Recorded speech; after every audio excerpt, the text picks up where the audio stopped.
But the answer I'm going to tell you, Michael, is going to be shocking to a lot of retailers. Right. So if you're watching this video, you may want to sit down for this, because this is what you need to do. If you provide time well spent, if you get customers to value the time that they spend with you, what you actually want to do is you want to charge admission for the experience. You actually want to charge them to come into your store. And there may, or for activities and experiences within the store. That is interesting. So for years, I've been saying that businesses could monetize much more than the good or service that they sell. Yep. And if they find ways to add value. And I had one of the other video series that we just were finishing, well, the last module is being posted on Monday. We talked about the difference between meeting needs and creating value for your customer. And a lot of times meeting the need, so the example that I used is my customer needs to eat. So I give him a meal. That's right. Meeting a need. My customer we do that for 20 cents. Exactly. My customer wants to have a great time with friends. I staged an experience and created an environment where they could enjoy each other, and they just happen to eat a meal. Right. Exactly. And so that has a lot to do. It's the same kind of path as talking about creating experience, time well spent, and so on, but creating value. And one of the things I've often said for retailers is most of the value, and this is what they probably could, maybe they don't call it charging admission, but maybe it's a value added fee that people would pay for creating value around the good or service that's being sold.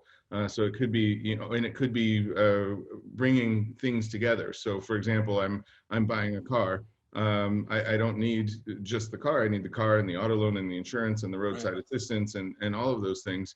And the person who orchestrates that is creating value for me and deserves a price premium, right?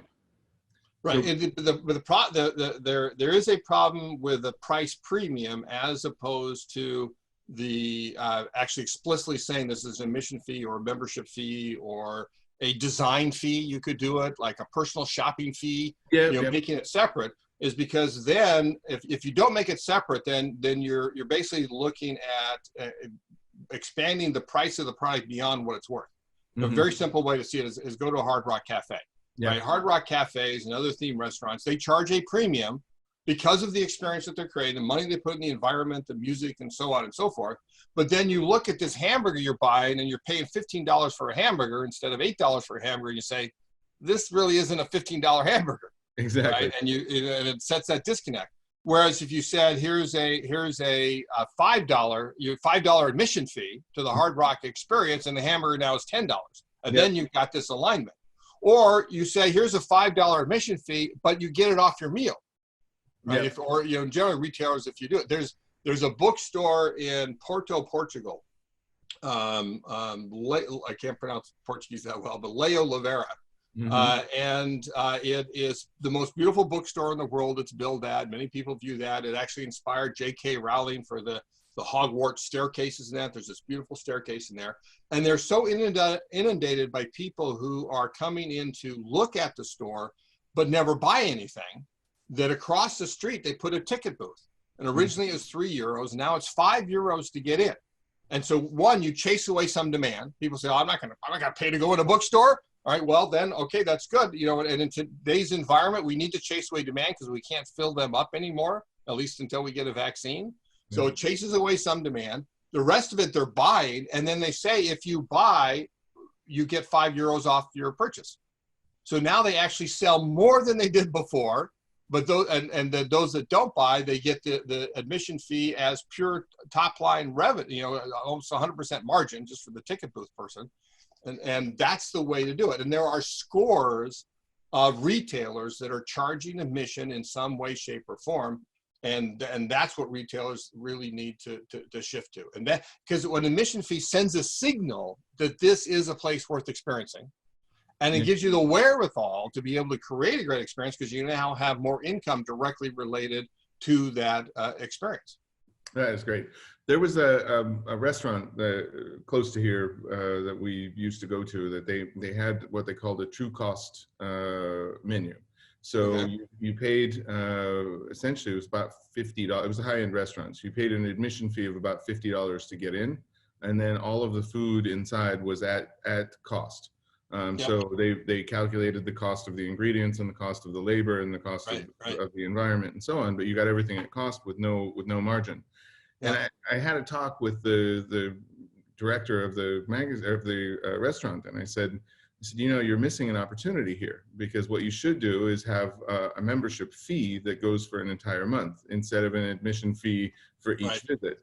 Because then if I'm a member, I'm going to want to come more often to get the Right. most out of my monthly membership, but I'm also not going to want to eat with the same people every day. So I'm going to be bringing Right. other people to you that are going Which to gives pay that more one. members and so Yeah, forth. yeah.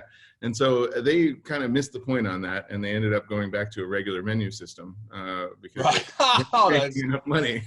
that's but the idea was great, and I yes. wish they had kind of embraced it and figured out how to expand it. Yeah, So, I'll give you another example like that. Is my favorite retail store in the world is Wingtip in San Francisco. And it's a men's store. Their theme is solutions for the modern gentleman. So it's it has a very particular style to it. It has a huge liquor store. It has a cigar store inside the old vault, and it was the old Bank of Italy building in San Francisco. wow. And you know I love cigars, so it's a great place for that. They have a barber shop in there, which is an admission fee experience that they charge, not really just for the service.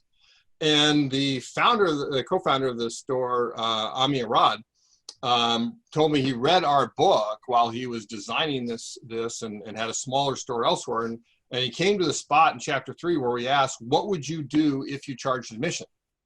And he said, well, I can't charge admission to a retail store, right? People wouldn't come in. I wouldn't be able to sell them things. And he thought that was just sort of ridiculous, but it kept gnawing at him, and he kept thinking about it. And finally he hit upon the idea, which he tested and prototyped and then pulled out in full, which is to create the Wingtip Club. So that's when he moved to the Bank of Italy building. The first floor in the basement where the vault is the Wingtip store. And then the top 2 floors are the Wingtip Club, where he has different levels of membership, and it's for men and women, even though it's a men's store.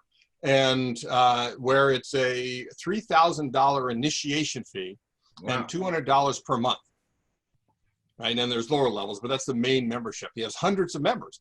And as you said, with that, you bring guests to the store, you bring guests to the club, you learn about the club, you go to the store, you learn about the club. It all is this synergistic confluence of a great experience in both of them, which generates demands for each other and greatly increases the value that they provide to their members.